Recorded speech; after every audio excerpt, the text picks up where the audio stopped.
Hi, welcome back to the Arcade Repair Tips video series. Today we're going to talk about Molex connectors. I'm sure you might have heard that term before. What is a Molex? Is it some outer space thing that was gifted to us from intergalactic gods? Well, it's very simple. Molex is a brand of connector. But we say Molex a lot of times when it's not a Molex. In other words, you know how a Kleenex, you call every tissue a Kleenex box, but there's only one Kleenex brand.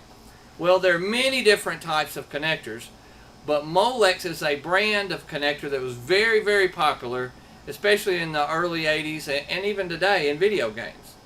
So, and a brand that we love to use. Okay, there are different size Molex. There's different kinds of Molex.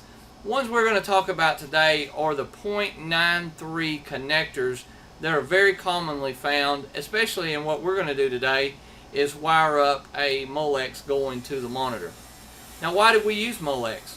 Well, one of the main things we use Molex for, or any type of connectors, so that we can disconnect and work on stuff. So if we want to take a monitor out, we don't want to have to trace and unsolder wires or anything like that. We just basically unplug it. And I've got an example here today. This is the base of a game, a couple of them that we've been working on. And as you can see, we've wired in the wires, the power going in. We got a fuse holder, isolation transformer, all that stuff we'll talk about later.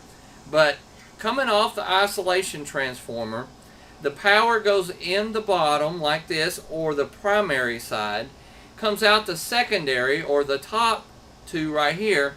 That's what we're going to run power up to our monitor. So we have our two wires, and they're stripped. I would guess this is about 1/4 of an inch. You do this enough, you just kind of get an eye for how long it should be. Not too long, not too short, but I'd say about 1/4 of an inch is just about right. And these are our Molex pins. Again, these are .93 size. There also is a .100, .62, many different sizes.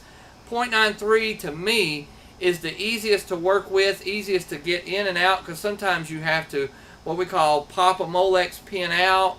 You want to be able to do that easy, and it's a good size. We use it 90% of the time. So this one right here, these two are females, and this would be a male. Of course, the female has a hole in the middle. The male is solid, and they actually join together. That's what makes the connection. Up inside of these white, these would be the Molex pins, and these are Molex connectors. They're usually white. You'll see them in a lot of games, but look for it coming right off of your monitor. Okay, so what we want to do first is we want to pin, and the way that you want to do this is also a male Molex connector, and this is the female, because the male goes inside of the female. Like such. Okay, you'll hear it snap. Anyway, so the one that does the going into, or the male in, is the one that we want to put first. Okay? The male end will take the female connector. So they're always working like that. I'm going to come around and give you a little bit of close-up. This is our crimping tool. Remember from the arcade toolbox that we bought the crimping tool.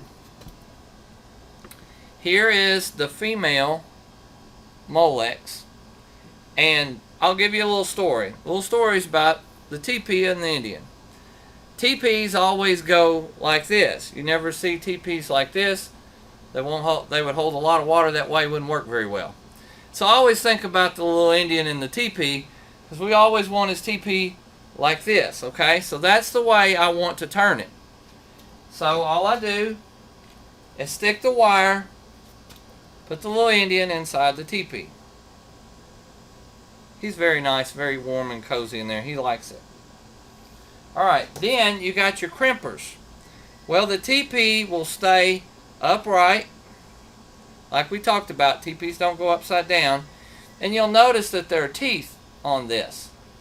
The middle one, you put the little Indian inside the TP, up inside there, all the way to the edge, Okay, so we've got it right on the edge. Now we're just going to crimp it or smash it down hard. Then I also like to turn mine sideways, go into the first hole, and push it a little, squeeze it again. That's the patented Tim double squeeze method, and you can tell everybody you saw that here. But that really makes a good tight connection.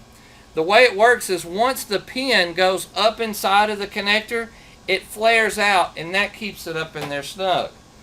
So all you'll need to do is once you've got, again, we've got the male Molex, the female pin will go up inside of there, and you'll hear it lock. It'll kind of make a clicking noise, a little bit of a snap.